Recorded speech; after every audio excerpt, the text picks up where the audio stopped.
Matthys, het jy geweet dat daai plooie in jou nek word veroorsaak deur jou selfoon? Maar Colleen, het jy geweet dat muskiete hou van sekere mense meer as van ander? Matthys, het jy geweet dat as jy nie rustig geraak met jou werksituasie nie, gaan jy dalk in 'n lesbien verander? Nee, nie dit nie. Maar Colleen, het jy geweet wat is die bokke se secret weapon? Wel, ek weet nou. Het jy geweet? Hierdie is klets. Ons baie kakpraat. Kyk, toe ek nog jong was, my ouma het altyd gesê, daai het vir my weer jaar lank hoor ek dit mense sê. Soms hoor ek maar net almal net.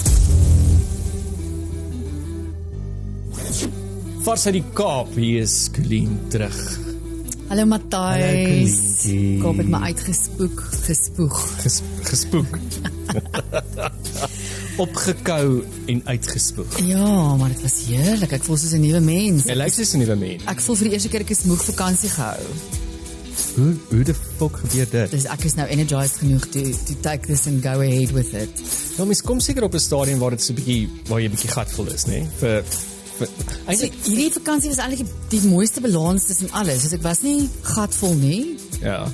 Die tyd was reg toe ek gegaan het. Ja, en die tyd was reg toe jy teruggekom het. En toe ek teruggekom het, toe voel ek het genoeg vakansie gehou. Ons is nou op daai ouderdom, Colleen, waar ons nou ons huis begin mis. Jy mis jou bed, jy mis jou goeders, jy mis huis. Kyk, Matthys, daai is moeilik vir my want ek is maar 'n bietjie van 'n gypsy.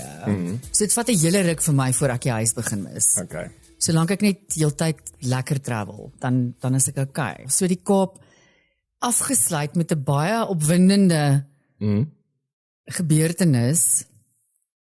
Ons sit in lunch eet by 'n restaurant in Kloofstraat. Ja. Ken vir Kloofstraat. Ja. Ja, dis waar Van Hanks is. my hemp vandaan kom. Dankie Lara. My baba blou Van Hanks hemp. Love Die it. baba bly pas jou goed. Ons het goed vir my gelaat. Dis baie goed vir jou gelaat. Okay. Ja, soos jy van gelaat gepraat. Ons sit toe nou daar en hier loop 'n oomie in. Wel 'n ouer man, mens seker nie altyd sê oomie nie, maar oomie, maar hy vang toe nou nogal my oog want hy lyk interessant en eksentriek half. Ja. En hy sit toe nou daar aan tafel saam met 'n klomp genzeer mannetjies. Here Matthys, en ons kuier heerlik en op 'n stadium vang iets my oog met die oom en hy is besig om 'n seizure te kry. Maar die ergste van alles is die genzeer mannetjies sit net daar in 'n swaalf. Maar wat moet ons nou doen? Wat saam met hom aan tafel is. Wat saam met hom aan tafel is. Die mense, dis nie random mense wat by tafels langs aan sit nie. Nee, wat saam met hom aan tafel, maar hulle is nie deel van sy crew nie. Hy deel 'n tafel met hulle. O, okay, ek verstaan. Maar hulle is so half, wat ek ook moet ons nou doen? Maar ook nie opspring en kan iemand kom help of enigiets nie. En die oom begin naderhand al skyn by die mond en ek spring toe nou daar op. Here Matthys, ek kon dit nie glo nie. Ek weet nie of dit moet 'n generasie ding wees. I'm sorry, it's got to be a generational thing. Nou probeer ek die oomie regop kry en ek moet die tafel wegskuif en nou moet ek op 'n stadium in die restaurant skree, hoor, kan ek asseblief 'n paar sterk manne hier kry? Toe eventually toe staan jy na sê dis 'n 2 klein restaurant. So dit is nie asof mense nie kan agterkom sien of bespeer wat gebeur nie. Sien, maar almal kyk net self en move nie. Nou bly die genzeertjies nou nog daar sit. Nou is daar nou 2 sterk manne wat nou eventually opgestaan kom help en ek probeer die tafel wegskuif, sal die enetjie nou vir my sê, "Do you want us to do anything?" Ek sê, "Yes, you can start by standing up so that I can actually move the table. That can be great." Anyway, langs tot die kort, Matthys. Ons het die oomie toe nou eventually op die grond en uiteindelik kan asemhaal weer en die bestuurder het toe nou die ambulans gebel. Ja. Ons het 40 minute gewag vir 'n first responder om uit te kom. Wat vir 'n paramedikus? Ja. 40 minute. 40 minute. Ons het 'n uur en 'n half gewag vir die ambulans om te arriveer. 40 minute, dis life or death, Colleen. Jy weet, mense sê Kaapstad dit en Kaapstad dat, maar elke plek het maar sy probleme. Kyk, Kaapstad is amazing nog steeds. Maar ek was net geskok dat in Kaapstad wag ons 40 minute vir 'n first responder om uit te kom. Anyway, die oomie is toe nou okay en ambulans het hom toe nou daar weg en sal die een genzeer mannetjie toe nou na my en die vriendin van ons toe kom en vir ons sê, "He just wants to thank us. We're just such angels." They didn't know what to do because they didn't want to be, and I quote, intrusive. What the fuck? Genzeers is maar weird. Ek het toe 'n bietjie gaan lees oor van hulle characteristics ook, want ek probeer sin maak hiervan, want ek wil nie 'n hele generasie blameer oor blameer dit of Ek nie hoor. van hulle hou. Maar hulle sê dit kom af van hulle wat groot geword het met hierdie heightened sense of social awareness due to die feit dat hulle heeltyd afgeneem was en daar's heeltyd 'n video. So van die science sê hierdie ouens sal nie intervene in so 'n ding wat gebeur nie, want hulle eerste ding is wat gaan die ou van my dink? Wat gaan mense van my dink? Wil hy regtig my help hê want ek wil hom nie embarrass nie? Ek wil ook nie myself embarrass nie. Gaan iemand 'n video van my neem? Dit is onmiddellik hulle so research wat gedoen is onder die Gen Z'ers om te sê as jy in so 'n situasie is, 'n tannie val in die winkel of ja, Matthys, dan dink ek net, weet as dit my ma of pa was wat nou daar gesit het, sal ek wil hê mense moet help. Ja, en dan om die storie af te sluit, 'n interessante dingetjie van Kaapstad. Kyk, Maar okay, die oom, is hy okay? die oom is okay. Ek is in Okay. kontak met hom en sy vrou. Hulle is baie Ja. dankbaar dat ons gehelp het. Hulle is vreeslike nice mense. Dit was apparently net medikasie wat verkeerd aan hom voorgeskryf is. The age-old story en wat nou gelei het na 'n seizure toe. En basically die medikasie amper bly pas sy hart gaan laat staan. Oh my word. En so toe die ambulanse toe nou wil ry daar. Dis twee netkeer ambulanse. Toe is die verkeersdepartement van Kaapstad daar in volle vaart. Want die private ambulans moet parkering betaal voordat hy mag ry. Hulle daal hulle masjienkies uit nie, jy moet parkering betaal. Can you believe that? How does that make sense? I mean, so it's, Hoe maak dit enigstens sin in die konteks van die werk wat hulle moet doen? ek het initieel gedink, want toe die first responder toe nou aankom, toe staan onmiddellike verkeers, want hy stop toe nou op 'n geel lyn. En met sy ligte aan en alles, en hy klim daar uit. Natuurlik is om die verkeer gestop te kry, dat hy die ambulans kan stop waar hy moet, want die mense kan ry net, hulle slak, they don't care. En onmiddellik is die verkeerskar agter hom, en hy is nou besig met die oomie, en ek tog, hy sit daar, want hulle mos almal radiokontak, so my sensibility sê vir my, hy weet 'n ambulans is op pad, so hy staan nou reg, om die verkeer te begin stop, as die ambulans, nee fok, hy het nie daar gestaan, want jy is op 'n geel lyn, jy moet nou betaal hiervoor. Eet 'n bietjie daaraan. So dis daai ding van, ja, reëls is goed en regulation is goed, but overregulation. Dit gaan nie eers my oor overregulation nie. Dit seker is dit deel daarvan. Maar dit gaan vir my oor jou bewustheid van wat aangaan, die situasie wat afspeel, die omgewing waarin jy werk. En dit is letterlik 10 teenoor 1 van daai mense wat gesê het, hierdie is jou reëls of hierdie is wat jy moet toepas. Dis your job description. Want daar's geen dit is nie gelys nie. So ek doen nie dit nie. En ek hoor wat jy sê van Gen Z'ers en ek dink daar's 'n moeëse krisis wat voorlê vir die wêreld. As daai spilletjie nou regtig in beheer raak van ons stand van of ons toekoms, kom ons noem dit so. Welstand. Ons welstand is die woord wat ek gesoek het. Maar daar's my groter probleem met die feit dat die mense so unaware is of onbewus is van wat, want ek meen almal in daai situasie was die Gen Z'ers gewees nie. So ek kan nie dink dat almal was nie. Dit is Kloofstraat, Kaapstad, dit was 'n restaurant vol Gen Z'ers, basically. Dit was ek, my 2 vriendinne en die oomie. So julle was die geriatrics. Wat die geriatrics daar was. Maar ek praat van die first responder, ek praat van die verkeersbeampte, die Ja, so mens moet ook nie vir algemeen, ek moet sê die first responder, hy was amazing, en hy is ook 'n Gen Z'er, jong oukie, maar hy was regtig amazing. Ja. So ja, 'n mens vir algemeen nou, en ek wil ook bylaas, jy weet, dit is Kaapstad, so dis Gen Z op steroids oral in Kaapstad. Ja, Kaapstad Kyk, almal is loop en drink so- matcha, en Hulle is so woke. So Dit woke. is eintlik sickening. ja, maar dit is, en dit was meestal mans wat daar gesit het, en ek moet vir eerlikwaar sê, ek kyk hierdie seuns so, en ek dink, what happened to being manly? Why are you so weak? Rassie sou dit nie toegelaat het nie. Rassie sou dit nie toegelaat het nie, glad nie. Terwyl ons van Rassie praat, die Bokke speel op die Saterdag 4 Julie, terwyl ek en jy rekord vir jou luistergenot op die 8ste Julie. Speel die Bokke teen Engeland op Ellis Park. Lekker. Ek hoor die kaartjiepryse moes hulle drasties, hulle het vir hulle op seil gesit, want niemand wil Ellis Park toe gaan nie. Maar behalwe vir dit, die goedkoopste kaartjie het ek gesien was R950 'n sitplek, en as jy nou 'n goeie kaartjie wil hê, is dit iets soos R3500 'n sitplek.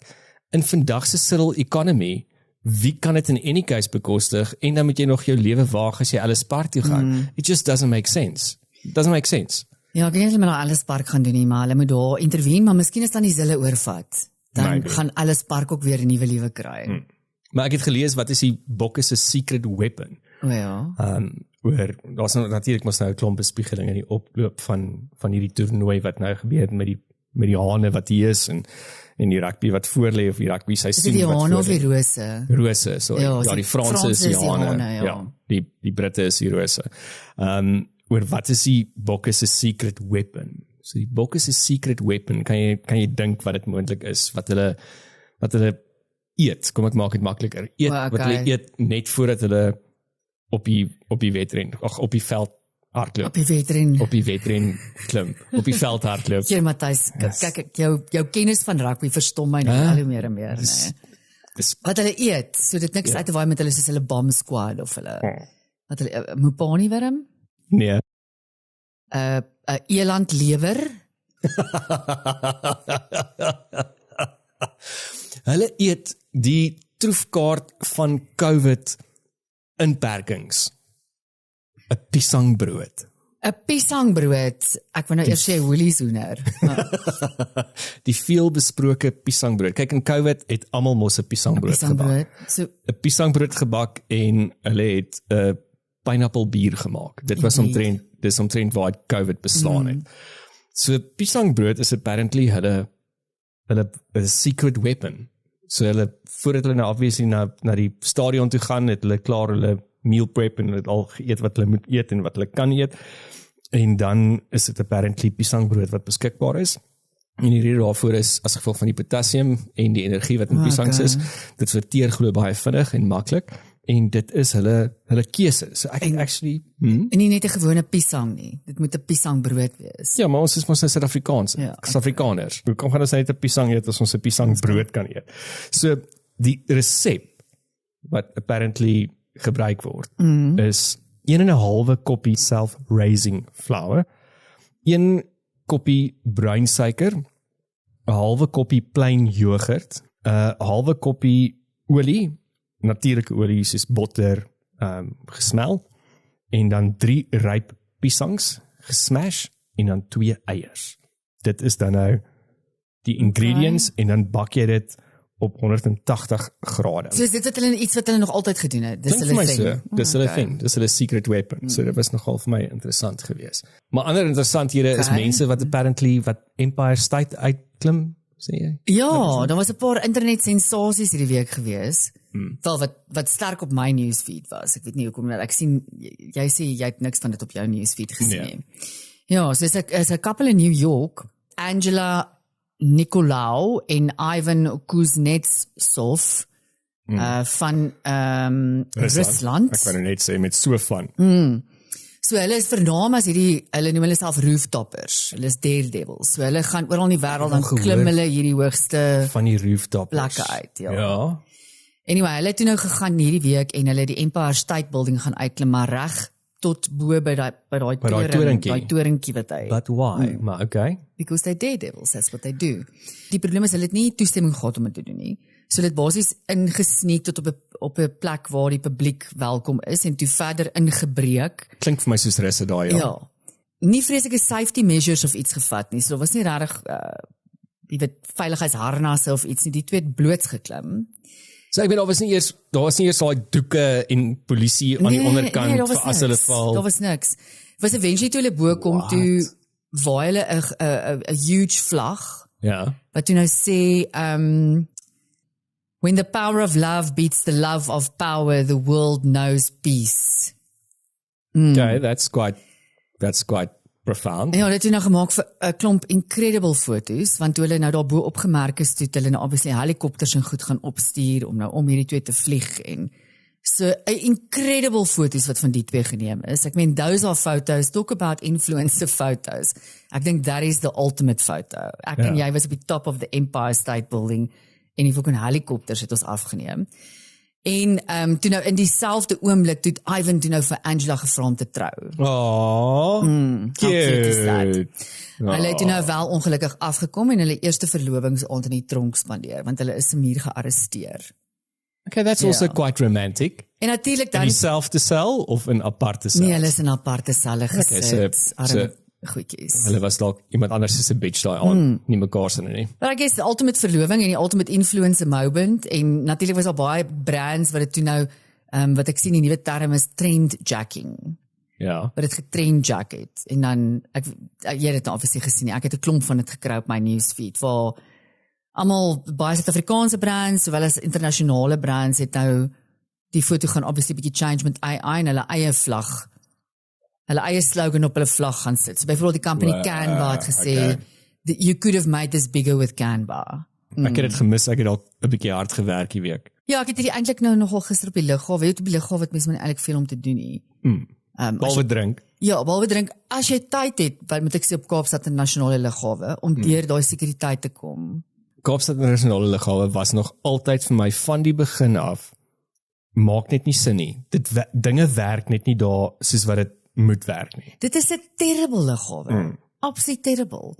En even die ground crew van die verskillende lugrederye is my anders op Kaapstad Internasionaal. It's like is jy sê altyd ja, die diens is dalk kak in Kaapstad because we have the mountain. So wees jy net baie dankbaar dat you have the mountain.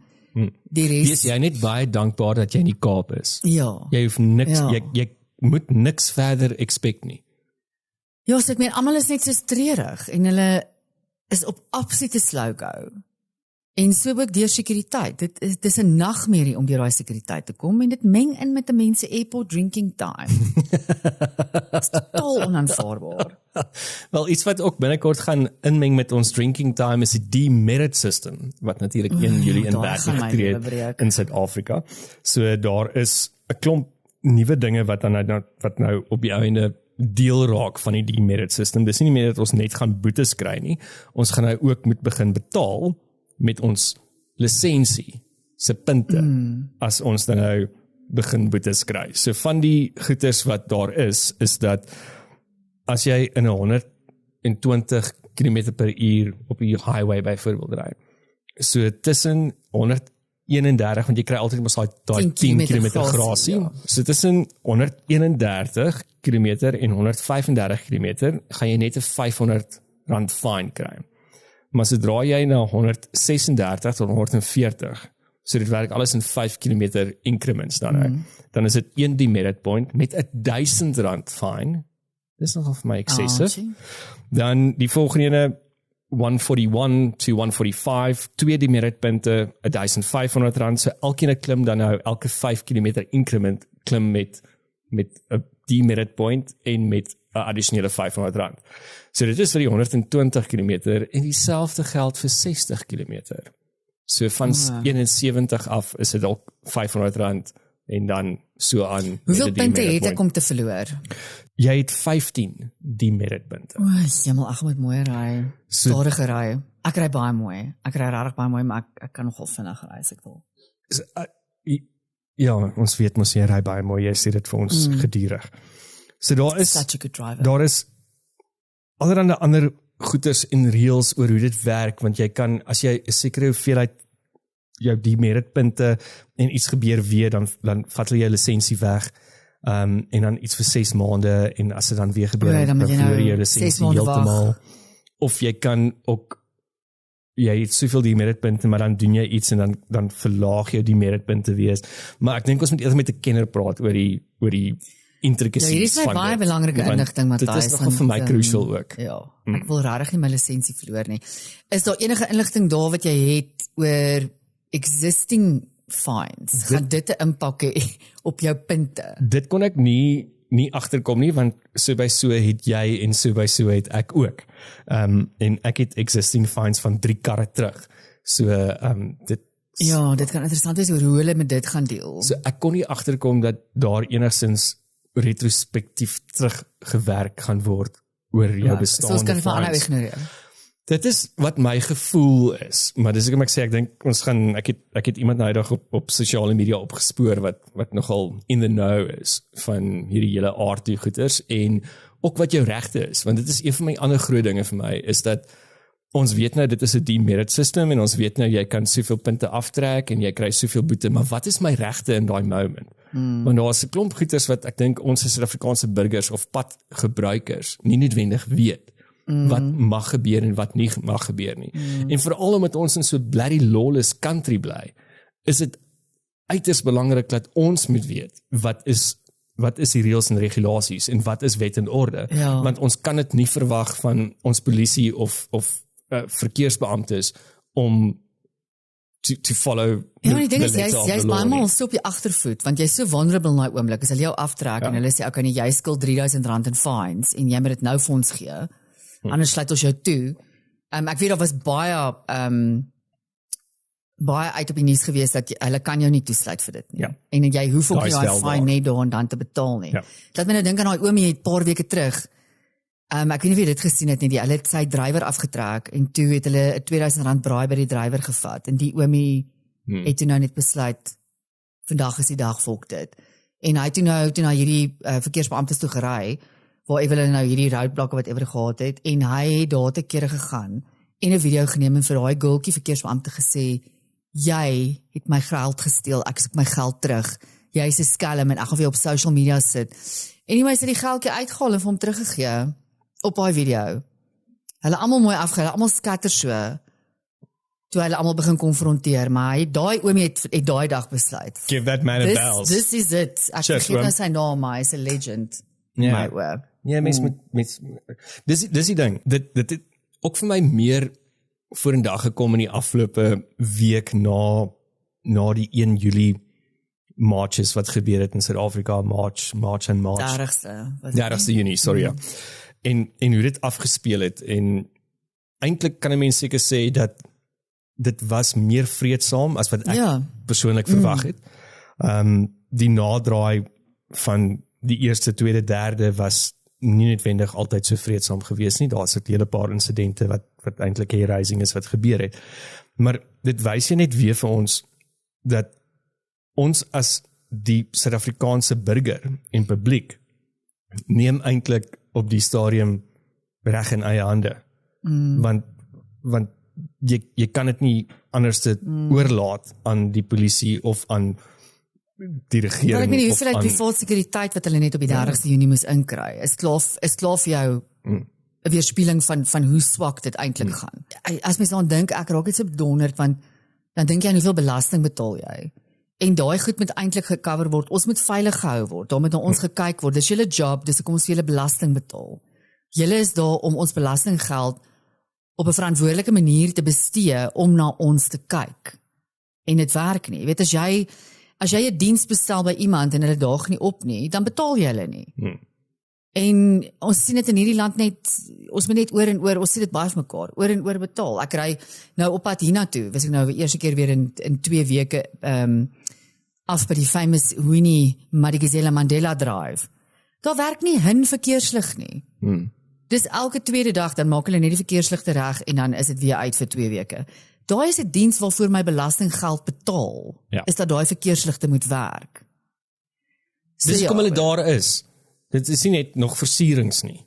Dit is eintlik 'n baie belangrike doel wat hulle dien in daai oomblik op daai spesifieke plek. En een van die besigste strate in Johannesburg. Ja, daai is absoluut chaos. Ek is elke keer nou as ek daai pad ry. Ek weet nie hoekom nie, maar dit is ek weet daar kan net soveel verkeerd gaan daar. Ja, en nou kan jy imagine wat se chaos gaan dit vanmiddag wees, want dit is natuurlik die groot Monte Casino Boktown. Hulle het mos altyd daai bok. So dis altyd chaos op any given normal Saturday. It's usually chaos. Met rugby is it twice as much.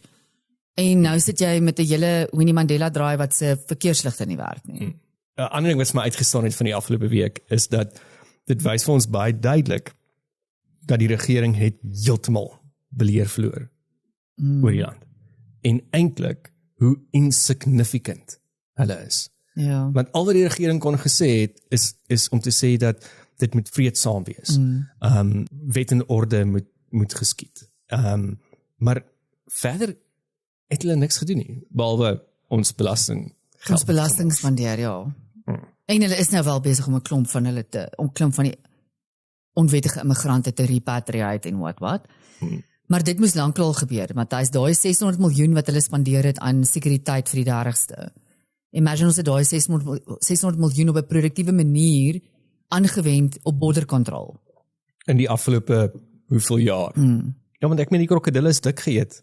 Ek Ja, neem nee, nie hulle kwalijk is- nie. hulle is ook nou nie meer honger Hulle is nie. nie honger nie. Jy kan ook net soveel Zimbabwe eet en Ja. dan is dit nie meer lekker nie.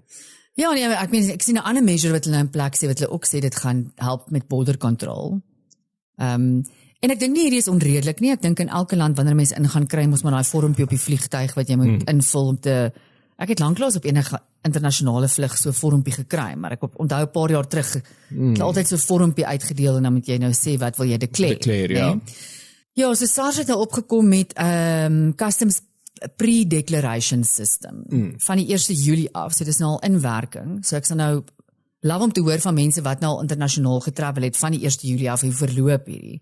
Maar Want dit dit klink wat ek gelees het die stelsel oopgemaak en hy was dadelik nie beskikbaar nie. Daar was dadelik 'n fout op die stelsel gewees en niemand kon dit ingevul het nie. Ja, hulle is nogal streng in hulle kommunikasie daaroor gewees. Want jy moet dit invul en jy gaan severely delayed wees op die airport as jy dit nie invul nie.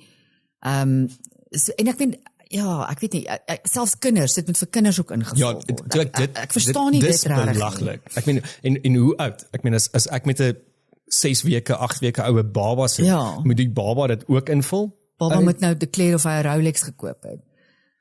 Ja, so ek get it en ek sê nie dit is 'n noodwendige onnodige ding nie. Dis maar soos met alles in hierdie land, ons het soms 'n goeie idee maar die execution thereof is where the problem lies. Ons sal nou sien hoe verloop hierdie dinge. Ek ken mense wat môre uitvlieg. Ek sal bietjie by hulle hoor Of die stelsel werk? of die stelsel werk, hoe was hulle ervaring? Ja, kom ons hoor.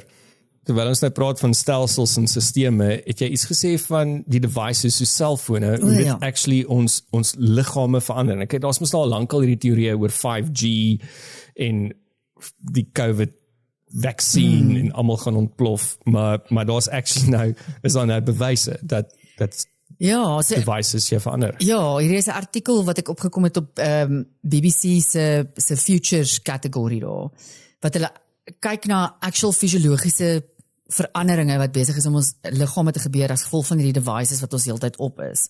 En ons is heeltyd op devices. Ons is heeltyd op dit. En van dit is klein impakte, Matthys, maar dis daagliks, uurliks wat daai impak is, so dit eskaleer in 'n moerse ding in. So hulle noem dit die term wat hulle dit noem is the new phone body.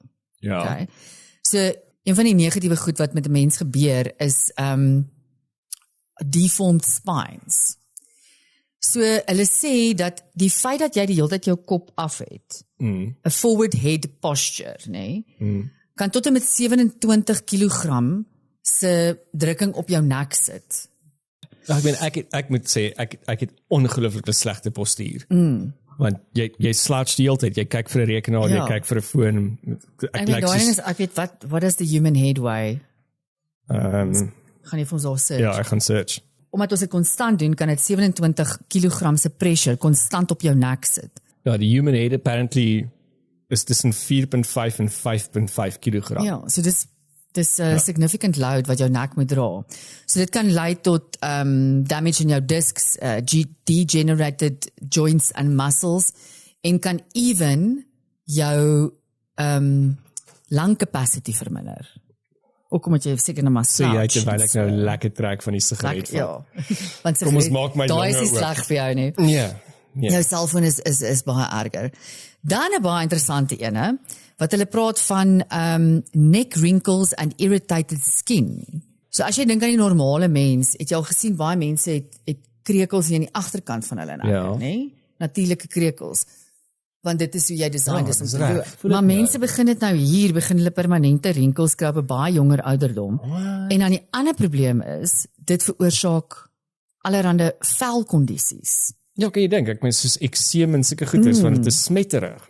So as jy dink byvoorbeeld iemand wat baie van ons doen. Jy staan word wakker op 'n Saterdagoggend en jy het 'n bietjie tyd en jy lê in en jy scroll op jou foon. So alles is half cramped in en jy's onder 'n duvet en dit begin sweet en dan begin die goetertjies groei daar. So tech neck noem hulle dit. Dan decaying vision wat al oor baie jare is dit wys navorsing vir ons dat dit gaan definitief op en dat baie meer mense se raak nabysiende, is dit versiende wanneer jy blurry raak op Ja, nasiende? versiende as jy nie naby kan ja. sien. Dit kan ek eerlikwaar sê in 2 jaar hoe dit vir my agteruit gegaan het, my sig, my naby sig. Maar wat ook wel opvallend geraak het, is as jy net so in die publiek rondloop, Matthys, en jy sien nie hoeveel kinders wat bril dra. Versus toe ek en jy op skool was. Dit was miskien 2 mense in 'n hele graad van 120 kinders wat bril gedra het. Ja, dit was die uitsondering op die reël. En nou, jy sien mense oral, en kinders oral, wat bril dra. En dan die, natuurlik hand-oog-koördinasie, het 'n groot probleem geword. En ek dink daarmee kom spatial awareness ook in. En dit is wat die probleem wat ons vroeër oor gepraat het, oor die Gen Z'ers en net die hele, I think that's one of those. Maar dan 'n baie interessante neeweffek wat hulle nou opgetel het, is jou grypkrag, grip strength. Ja. So, hulle sien in mense dat hulle grip strength significantly deteriorate. Hulle kan nie meer goed optel nie, hulle kan nie grip en 'n ding optel.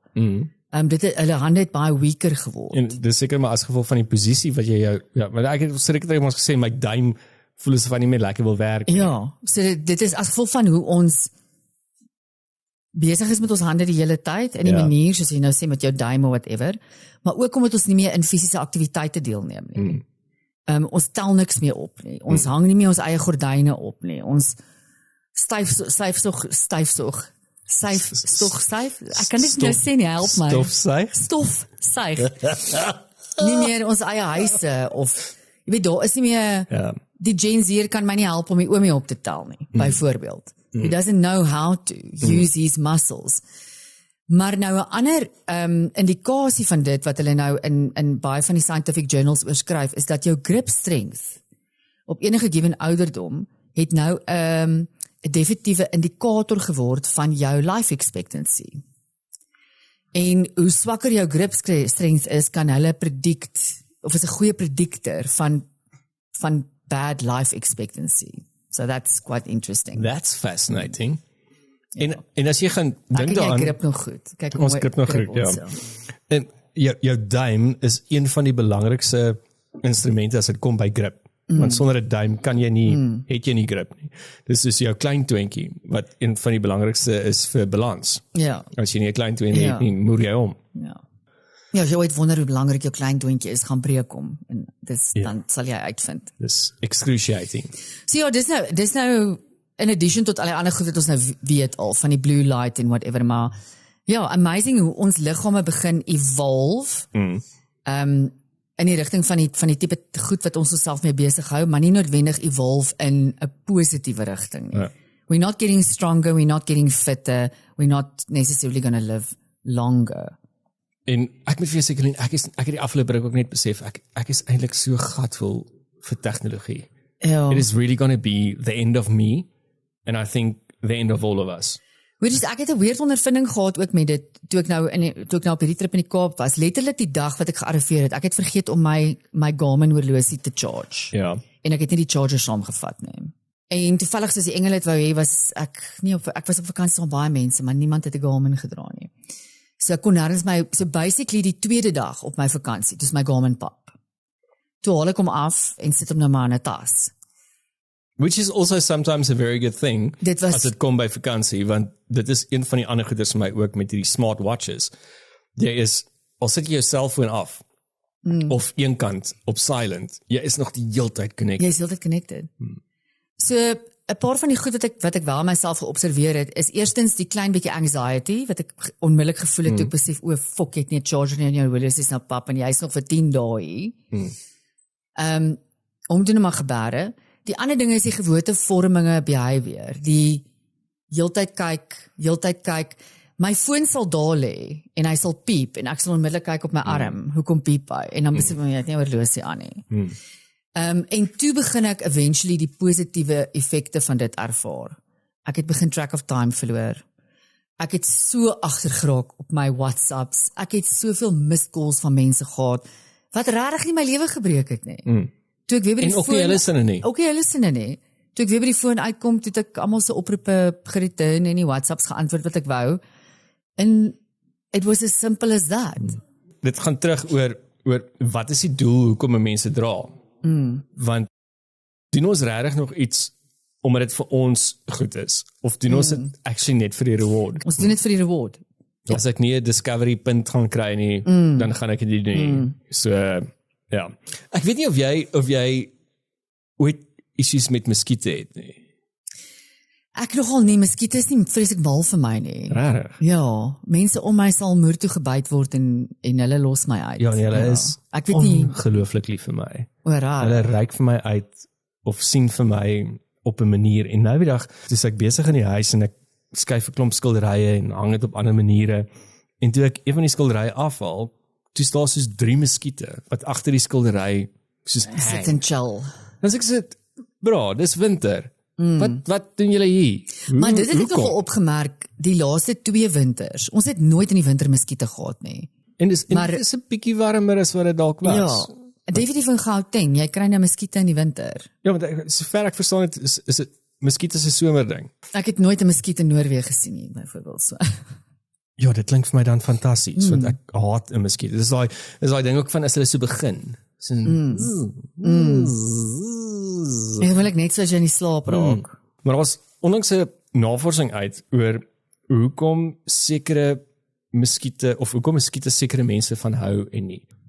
Al was op 'n stadium bespiegelinge oor bloedgroep. Ja, bloedgroep Dat het ek al sekere gehoor. bloedproesoeter of hulle hou meer van daai bloed. Maar op die einde gaan dit actually dat muskiete ruik mense. 'n Muskiet kan apparently iets soos, ek weet nie hoeveel meter, maar soos ver, soos 10 meter van die persoon af kan hulle al sekere reuke optel. En van daai reuke is vir hulle obviously meer enticing. En, Oh, that's en dit is interesting. hoekom hulle dan vir daai mense gaan. Ook ander goeie soos liggaamstemperatuur. As jy blyk my 'n bietjie warmer liggaamstemperatuur het, dan is dit ook baie meer conducive. Koolstofdioksied is ook een van die goeders wat hulle sê, mense wat meer koolstofdioksied uitlaat, kry meer muskietbyte, en dit is ook hoekom muskiete hoofsaaklik jou in die aand target, want dit is wanneer jy slaap en meer koolstofdioksied ontslaa raak. En vrouens in die laaste trimester van hulle swangerskap Oh wow. is baie meer prone vir muskietbyte, want daar's een of ander verandering in die chemie van die vrou se liggaam wat 'n sekere ander element van reuke afskei. Daar's iets van, hulle praat van die mens het tussen 300 en 1000 verskillende reukverbindings wat die mens se liggaam aansny of afskei. So en Dis wat ek vir jou sê, dit is vir my ding.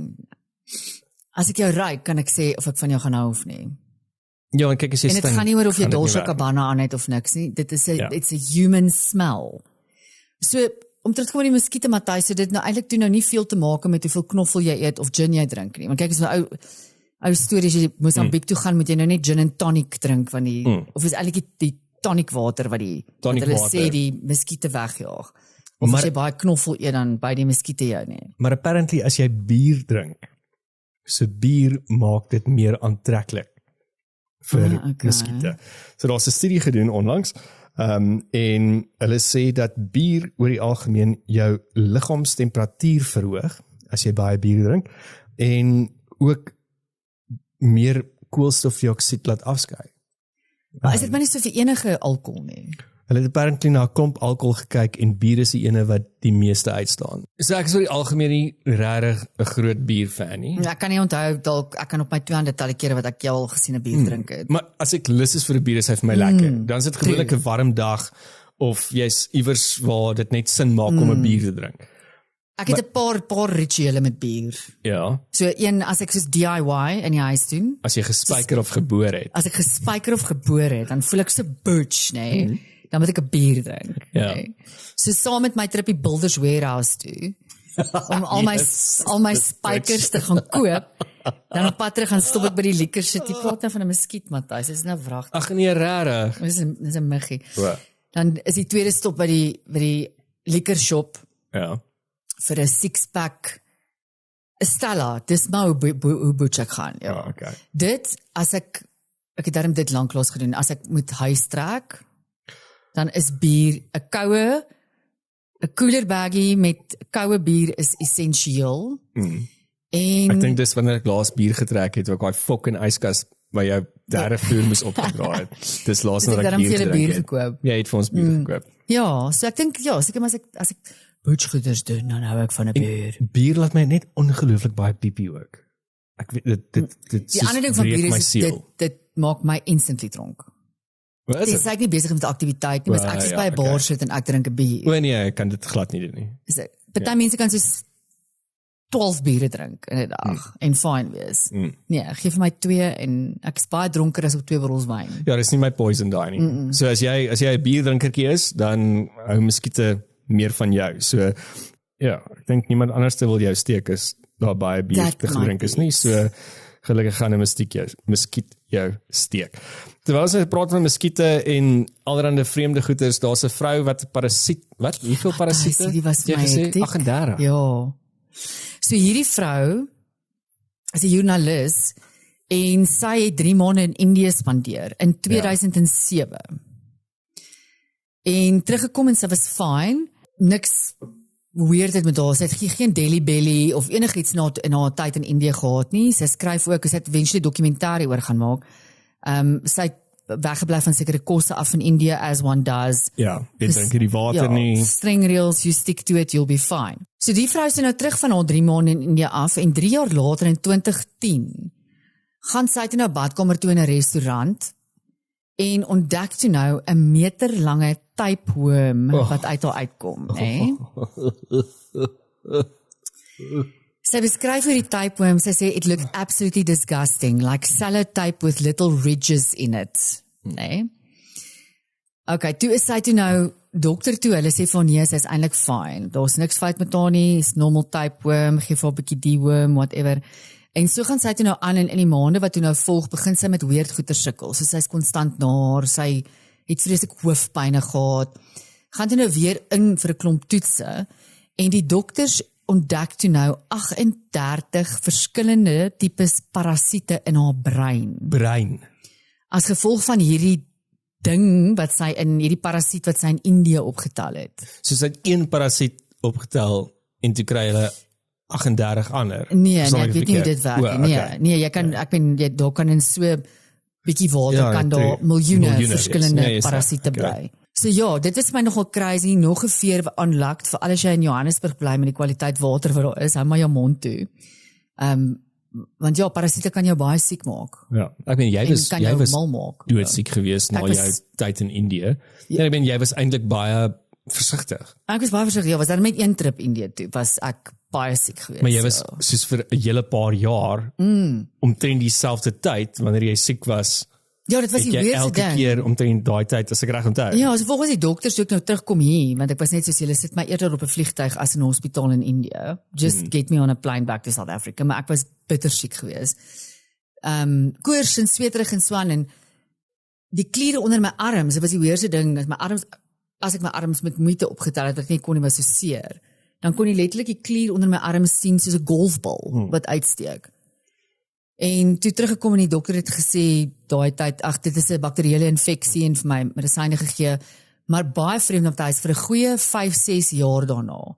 Min of meer dieselfde tyd elke jaar dan kry ek dieselfde simptome, weer koors, kliere swel, naar, kan niks, same thing. So dit is definitief iets wat vir lank in jou lyf kan bly. Ja, maar hierdie was nogal vir my 'n refleksie. 38, dis hektiek. Terwyl ons van Indië praat, kom ons gaan kyk wat die volgende week in die geskiedenis gebeur.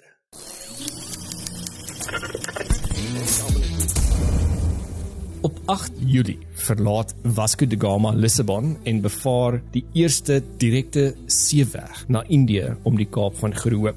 In 1976 lui die kerkklokke van Philadelphia terwyl die Amerikaanse onafhanklikheidsverklaring vir die eerste keer hardop aan die publiek voorgeles word.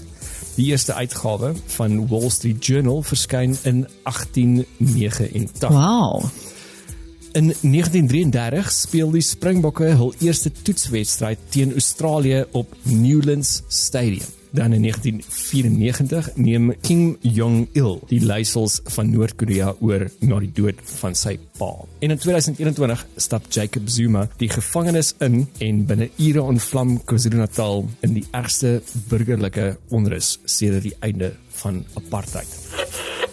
Op 9 Julie 1816 verklaar Argentinië onafhanklikheid van Spanje. In 1850 sterf president Zachary Taylor in die ampt nadat hy te veel rou vrugte en yskoue melk op onafhanklikheidsdag geëet het. Die eerste Wimbledon kampioenskap word gespeel op 9 Julie 1877 en in 1893 verrig Dr. Daniel Hale Williams die eerste suksesvolle ope hartoperasie in geskiedenis. In 2002 word die Afrika Unie gestig in Durban met Thabo Mbeki as die eerste voorsitter en in 2025 word 9 Julie die kortste opgetekende dag in geskiedenis, sowat 1.6 millisekondes korter as die normaal. Op 10 Julie 1978 verklaar Frankryk oorlog teen Groot-Brittanje teen ondersteuning van die Amerikaanse revolusie en in 2003 rol die laaste oorspronklike Volkswagen Kewer van die produksielyn af in Mexico na 65 jaar en meer as 21 miljoen kewers. Op 11 Julie 1960 word To Kill a Mockingbird gepubliseer en verander Amerikaanse letterkunde vir altyd. In 1987 bereik die wêreldbevolking 5 miljard mense. Die VN kies 'n baba, Matej Gaspar, gebore in Zagreb, oudtydse Joegoslawië, as die simboliese 5 miljardste mens. In 2010 verslaan Spanje Nederland 1-0 in die FIFA Wêreldbeker eindstryd in Johannesburg. Dit is die eerste sokker wêrelduitstryd op Afrikaanse bodem. En in 2022 stel die James Webb ruimteteleskoop sy eerste beelde vry van die diepste blik van die heelal wat al ooit die mens gesien het.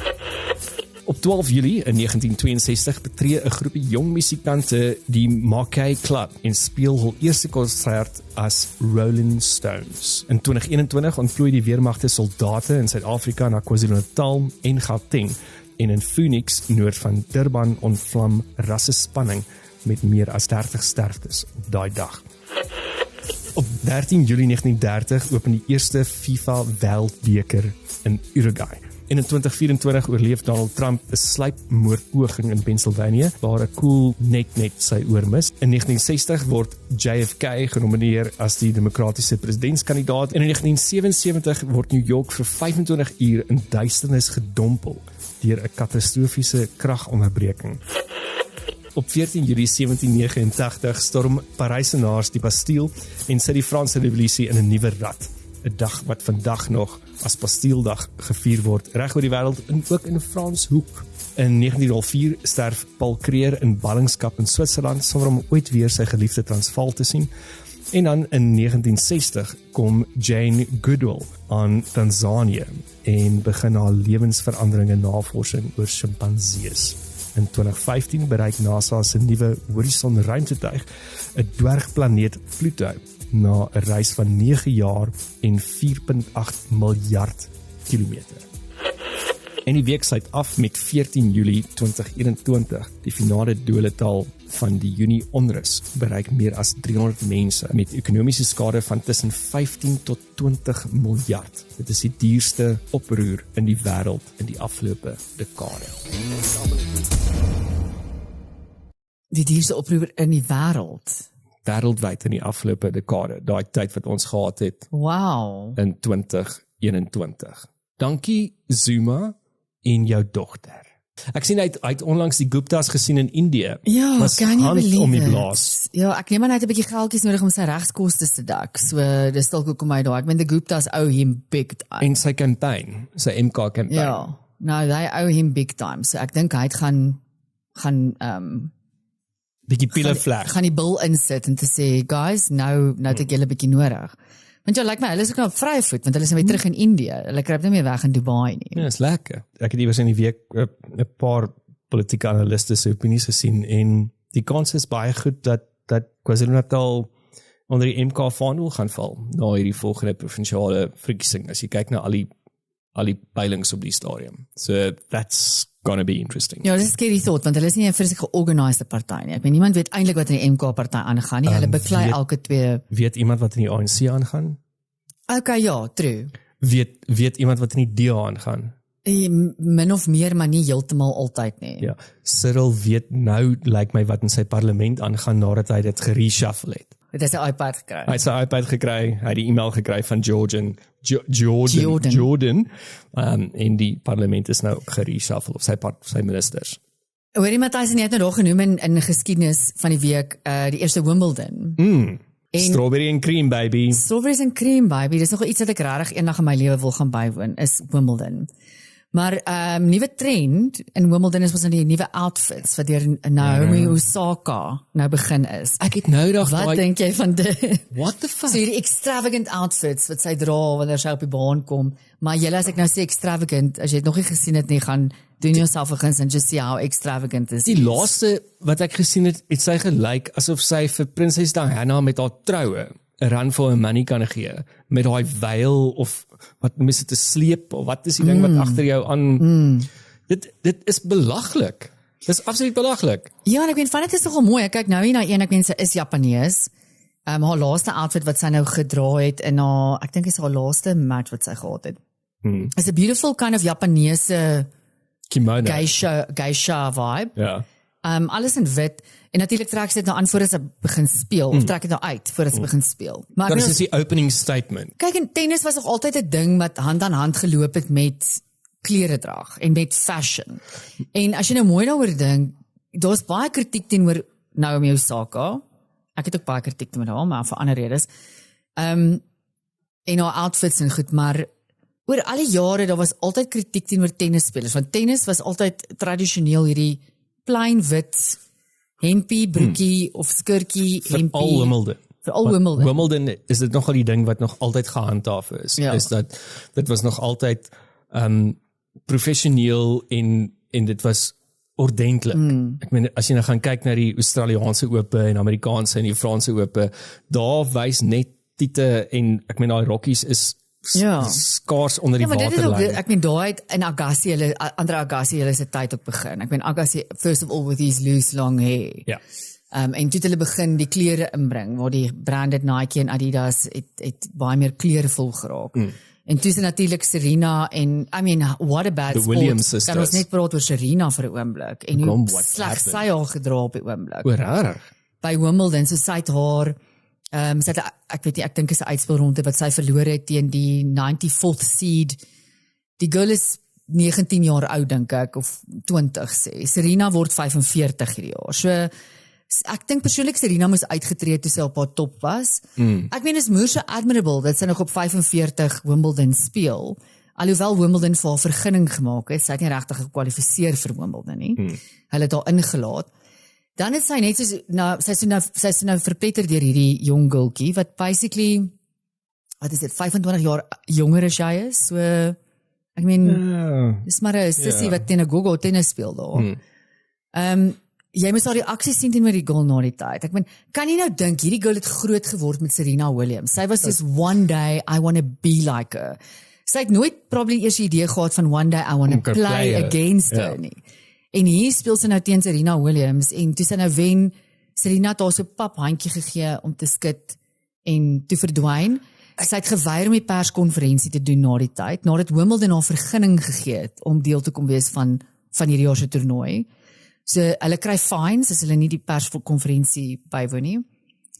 En nou in dieselfde lyn Naomi Osaka, ek het nie noodwendig soveel kritiek oor dat sy nou met hierdie fashionable goed op die baan opkom nie. Ek het kritiek oor haar houding. Sy weier ook om perskonferensies te doen want sy was mos nou lank in sielkundige hulp en she feels intruded. So as sy nie reg emosioneel voel vir die perskonferensie nie, dan doen sy dit nie. Dis deel van die hele game, Matthys. Dit is hoekom That's what you signed up for. That's why millions watch the game. It's because they want to watch what you have to say afterwards. So that's what you signed up for. Maar dit is nou die ding vir my. So jy is bereid om 'n spektakel van jouself te maak en jouself op 'n catwalk te sit en jouself soveel, ek weet, the only reason why she's doing it, kom ons wees eerlik, is dit gaan oor publisiteit. Dis hoekom sy so aantrek, want sy weet die hele wêreld praat daaroor. Elke ponykoerant, ek en jy, daar's foto's reg oor sosiale media oor, maar dan wil jy nie met die wêreld praat na die tyd nie, omdat dit jou nie pas nie, want ek het teen 'n slegte dag, of ek het verloor, of I don't have respect for that. En is ook vir my daai tipiese Harry en Meghan kind of disease, daai paradoks van ek wil nie aandag hê nie. Dis nie ek hou nie van aandag nie. Dis hoekom ek nie perskonferensies doen nie, maar die hele tyd look at me, look at me, look at me. Exactly. So ja, interessant, so gaan die nuwe generasie Wimbledon ook verander. Soos wat elke generasie maar het, I guess. Ja, en so Maar ek love Wimbledon. ja, daar's iets charming omtrent Wimbledon. There's something classy about it. Although die ander goeders het almal hulle eie, elke speler het hulle eie ding, maar Wimbledon is dan nog vir my iets so van it's proper. It's proper. Dan het jy iets gesê terwyl ons nou van vrouens praat, iets gesê van daar's lande met die meeste vrouens. Nie die meeste vrouens nommer gewys nie, maar persentasie gewys. En is ook interessant, as jy kyk na die lande en hulle geskiedenis, hierdie persentasies kan gebaseer word op 'n paar dinge, hang af hoe jy daarna kyk. Party lande het 'n hoër manlike mortality rate, want mans daar is net bietjie meer riskant, sal die mens nou sê. Bietjie meer manlik. Ja. Of dan ook dat, ek weet ons almal weet dat vrouens het 'n hoër lewensverwagting as mans. Dis ook lande wat characterised word deur dat hulle aging populations het. So vrouens word ouer, so daar is dan nou meer mans as vrouens. Ook migrasiepatrone, maar dan ook kritiese historiese faktore. So hulle speel 'n rol. So die land met die meeste vrouens persentasie gewys, waar daar kom ons noem met 55% vrouens, 55% van die totale populasie is vrouens, is Hong Kong. Yes, dis baie. En natuurlike Can you imagine how tiring that is? Yes. Dis is so baie nie, dis basies 5% meer as die helfte. Well, ek It's not dink that dit voel net vir my nou baie. So much emotions. Dan Moldova wat ek dink is dit 'n Oosblokland, is dit? Ja, Eastern Europe. Former part of the Soviet Republic. Ja. Ja. So Moldova, 54% van die totale populasie is vrouens. Dan Macau, het jy ooit van Macau gehoor? Ek hoop ek sê dit reg. So dit is ook 'n deel van China, maar soos Hong Kong, maar 'n deel van China wat autonomiteit het. So hulle kan bestaan as hulle eie land. Latvia. Ja. Natuurlik Latviaanse vrouens is ook gorgeous. Ja. So hulle kan maar oud word. Dan Rusland het kom in op 53.59%. Armenia, die Oekraïne. So weer eens daai hele turmoil, daai male life expectancy. Westblok. Ja, lande wat deur oorloë en goeters is. Sint Maarten is op 53.5%. Belarus, hierdie is almal nog bo 53, Belarus, Georgia, Puerto Rico, Lithuania is op 52.80%, en dan 'n paar ander interessantes, ek sal nie boor met almal nie. The British Virgin Islands, for some reason, comes up with 52.64%. Serbia, Ja. El Salvador, Estonia, Bosnia en Herzegovina, hulle kom almal in op bo 52%. En dan Suid-Afrika, waar lê hulle? In Suid-Afrika, Matthys, maak vrouens 51.3% van die totale populasie op. No wonder I'm so tired. Kyk, dis oor die algemene wêreld tendens dat daar is meer vrouens as mans op die oomblik. Ek dink daar's vir elke 7 vrouens of 4 mans of iets soos dit. So daar is definitief meer vrouens as mans, want julle is sulke rowwe bliksems.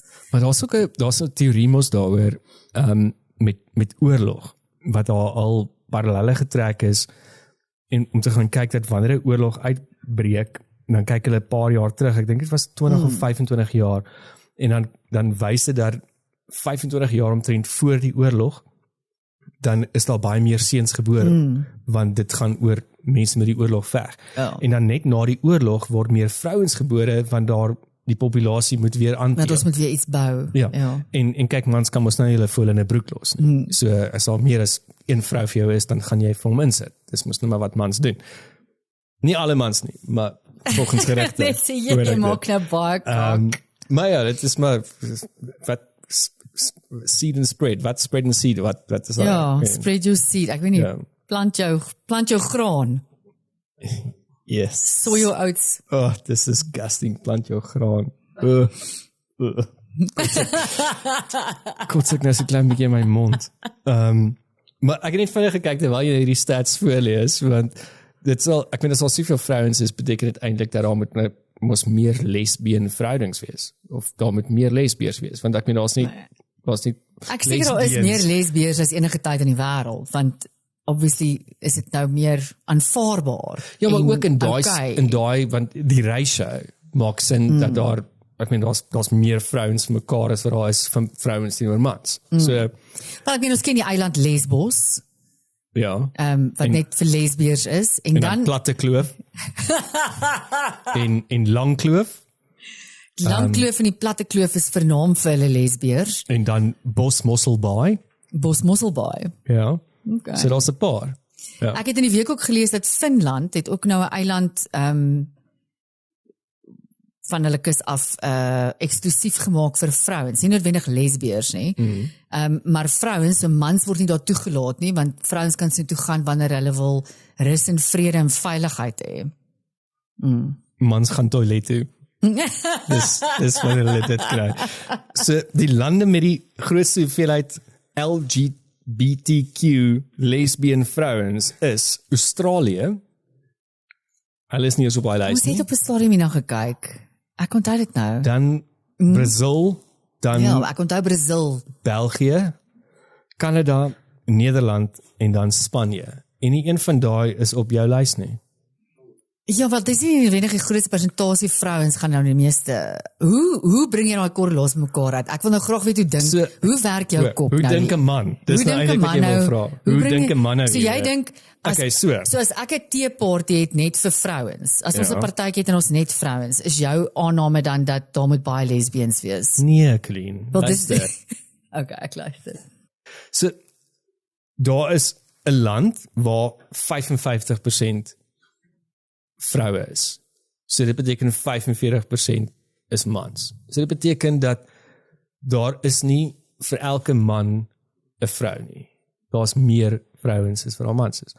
So dan sou ek gedink het dat daar moontlik is dat meer vroue in lesbien verhoudings is omdat daar nie vir hulle opsie is vir mans. So ek gaan daai logika van jou ook takel, want nou dink jy net soos Tannie Sunny van die NG Kerk wat sê, "Oh, shame, ja, sy kon nooit 'n man kry nie, dis hoekom sy lesbien is." Ja. Nee, dit is nie hoe dit werk nie, Matthys. Maar daar's 'n bewys, Colleen. So die religious minister van Maleisië het onlangs gesê dat as gevolg van werkstres word mense gay. Okay. Dit was sy statement Ja, geweest. dit klink na excellent logika, Matthys. Ja. Ja, maar ek meen, ken jy 'n lesbien of 'n gay wat nie hard werk nie? Nee, die meerderheid van hulle is bitter harde werkers. That's why they talk about the pink money. I rest my case. Ek Ja, weet nie logika regtig wat my smelt case was nie. Ja, ek weet ook nie, maar anyway, I'm going to go with it. Wel, so ek dink op daai noot dit is nou klets. Op daai logiese Op noot. daai logiese noot. Was dit nou klets gewees van die 8de Julie? Dankie dat jy geluister het. Onthou om te deel, te share en te like. Stuur vir ons 'n e-pos na klets@afrikaans.radio en ons is volgende week terug met nog 'n klets. Cheers. Bye. Moenie te hard werk nie. Nee, dan word jy gay. Bye. Kyk toe ek nog jong was. My ouma het altyd gesê daai het vir my 4 jaar lank hoor ek dit mense sê. Soms hoor ek maar net, dit is almal nie.